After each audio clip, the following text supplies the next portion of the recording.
Hi friends, welcome back to our channel. இது Friday morning, Saturday எங்களோட wedding anniversary. So வெளியில் cake வாங்க வேண்டாம், நாமளே கேக் செஞ்சுக்கலாம் அப்படின்னு சொல்லிட்டு ஒரு வாரமாகவே பிளான் இருந்தது.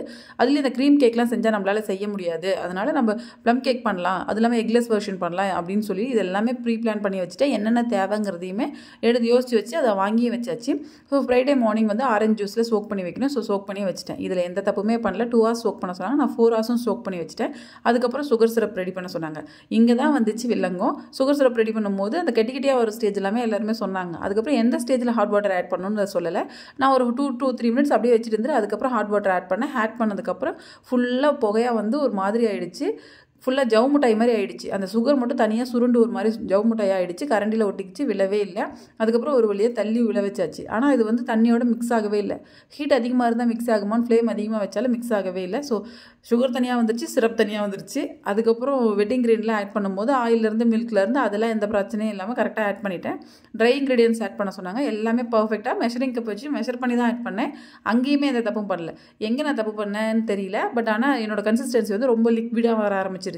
ஸோ இப்படியே வந்து பேக் பண்ணோம்னா ரொம்ப நேரம் பேக் ஆகும் அப்படிங்கிறது நானே யோசிச்சு ஒரு 1/2 கப் மைதா மட்டும் எக்ஸ்ட்ரா சேர்த்துட்டேன். என்னோட மெஷர்மெண்ட்க்கு சொன்னது வந்து 1 கப் மைதா, நான் சேர்த்துக்கிட்டது 1/2 கப் மைதா. ஸோ அதுக்கப்புறமும் எனக்கு வந்து ஒரு மாதிரி திக்கான கன்சிஸ்டன்சி வரல, ஓரளவுக்கு இதாக தான் இருந்தது.